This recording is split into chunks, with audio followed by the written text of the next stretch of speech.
Stoicism is an ancient philosophy that has been gaining popularity in recent years. It is an eudaimonistic philosophy, which means that it holds that the meaning of life is happiness. In the Stoic sense, this happiness is found in understanding the nature of the world and human thought, including all of its delusions. Stoicism is often misunderstood as a passive and servile philosophy because it teaches us not to worry about things that are beyond our control. This is also the reason why it has attracted people. However, Stoicism is much more than that, and I suggest we dig deeper. The development of Stoicism began with the Phoenician merchant Zeno. Once, when he was transporting a batch of purple from Phoenicia to Piraeus, he was caught in a shipwreck. Finding himself on the brink of life, he changes his vision of the world and plunges into philosophy. One day, in a bookstore, Zeno talked to the seller. He asked him, "Where can I find people like Socrates?" At that moment, the philosopher-cynic Crates passed by the bookstore. The seller pointed to him and said, "Follow him." That's how Zeno became his student. At first, Crates taught him not to be ashamed of things that are not really shameful. Once he ordered Zeno to walk down the street with a pot full of lentil soup. And as soon as he saw the student's embarrassment, he broke the pot with his staff. The soup ran down Zeno's legs and he ran away in horror, to which Crates only laughed and shouted after him, "What are you ashamed of, Phoenician? After all, nothing shameful happened to you." Zeno learned the wisdom of several other teachers and finally founded his own school. Since he conducted classes under the painted Stoa, a public portico in the city center, the students were called Stoics. Anyone could come up and listen to the teachings on rhetoric, poetry, and ethics. Zeno died as old as 98. According to one version, from natural causes. According to another, he starved himself to death because he felt that he was no longer of use to society. As I have already said, Stoics believe that happiness is found in understanding three things: the nature of human thought, the world, and our place in it. To do this, they studied physics, logic, and ethics. Stoic physics is not what we are used to thinking. It includes the study of the structure of the world, natural sciences, as well as metaphysics and theology.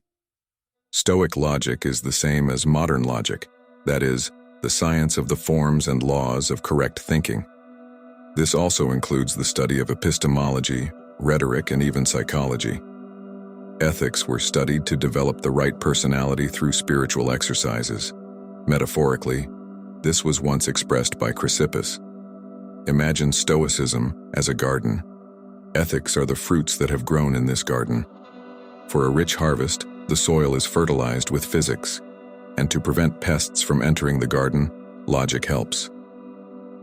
To cultivate the right personality, Stoics followed 4 virtues. Practical wisdom. It helps to make the right decisions. Courage.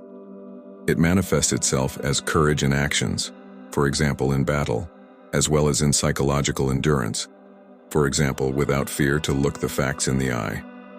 Temperance. It's all as it is. Everything should be in moderation. Justice.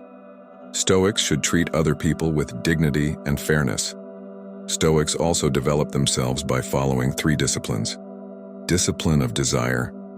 In Stoicism, there is a very important position, the dichotomy of control. There are things that we control and others that are beyond our control.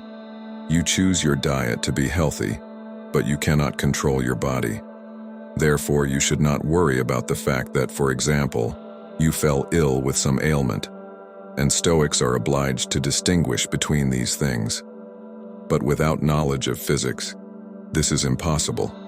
After all, we often mistakenly believe that most things are still under our control, and it also helps courage and moderation.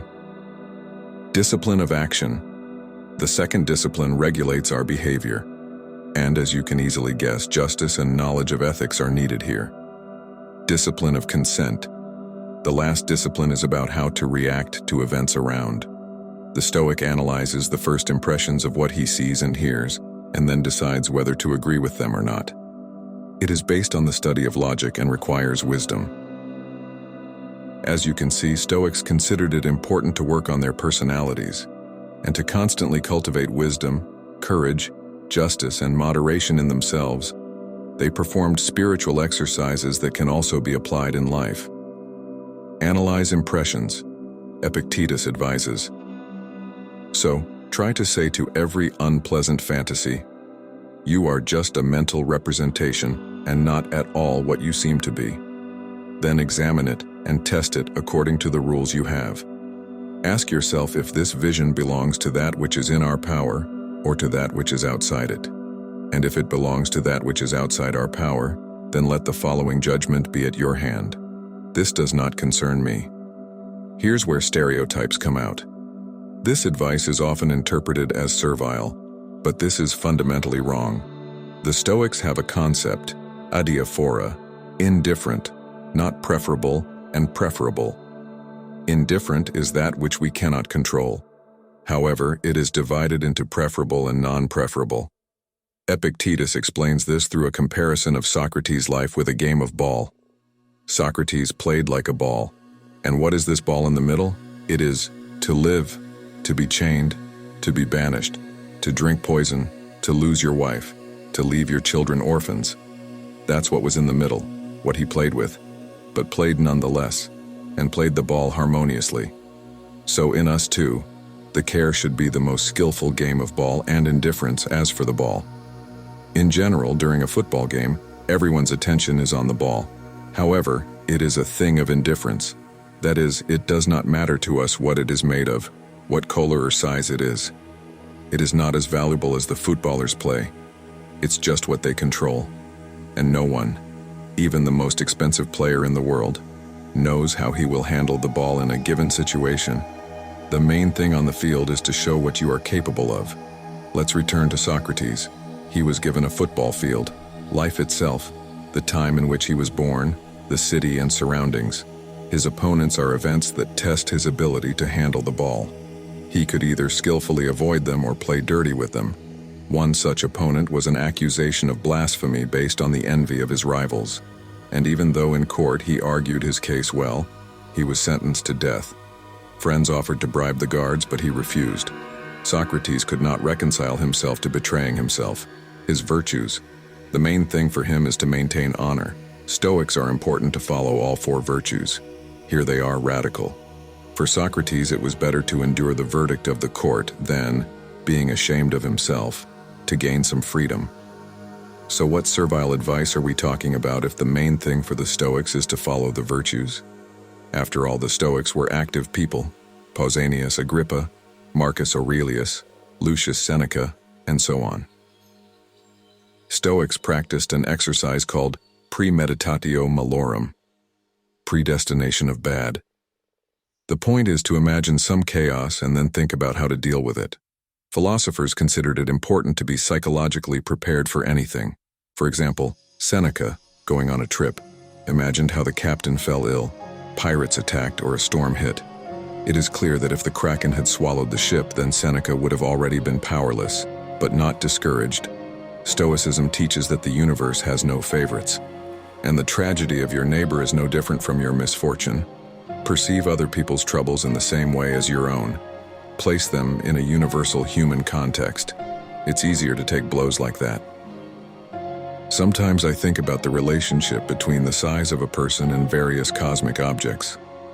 And frankly, it becomes easier for me. Discipline of speech, Epictetus advises. For the most part, keep silent. In other cases, speak briefly about what is necessary. Occasionally, when circumstances require it, speak, but not about trivial things. In particular, do not speak about people with reproach or praise, and do not compare them. Superficial conversations are worse than washing bones. Gossip is meaningless, because the person being discussed cannot defend himself. By gossiping, we renounce virtue, which means we lose dignity. In the end, the Stoics believed that people often do not know themselves what they are doing something wrong, so why condemn him for ignorance? In fact, what does a thief want to do? Useful to him. Therefore, this is incorrect. If it is not useful for him to steal, he does what he wants. And every soul endowed with reason by nature is hostile relates to contradiction, and until a person understands what is in contradiction, nothing prevents him from doing contradictory things. In addition to gossip and superficial conversations, speak less about yourself. In conversations, do not often and inappropriately mention your deeds and misfortunes. After all, as pleasant as it is for you to remember the past, others will find it unpleasant to listen to your misfortunes. No one cares about the everyday life of ordinary mortals, and only your loved ones are interested in your affairs. Respect other people's time. Every challenge is an opportunity for training. Epictetus advises, remember that in every chance you should look for, referring to yourself, what ability you have to use it. If you see a beautiful young man or woman, you will gain self-control. If labor is offered, you will gain endurance. And if you are subjected to reproach, you will gain patience. And you, who have acquired such a habit, will not be carried away by your fantasies. Remember the dichotomy of control. It is not in our power to erase injustice in the world, but in ours, at least to make an effort to fight against that, which stings in the side. For this we need to train ourselves. Pythagoras advises, do not let sleep descend on your tired eyes. Every deed done for a day until you consider, in what did I transgress? What did you do? What duty of mine is not fulfilled? From this you started, sort out in order, and then repent of your bad deeds or rejoice, good ones. The same advice is given by Seneca, who reflected on the day lived before going to bed, since in bed the clarity of the mind weakens. Or Marcus Aurelius, who even kept a philosophical diary. Difficulties are the key to perfection, about which you need to hone your personality. Stoicism is not a philosophy that you once heard and you understood everything. This is a practice. The mind in the hands of a Stoic is a tool for building a thinking society.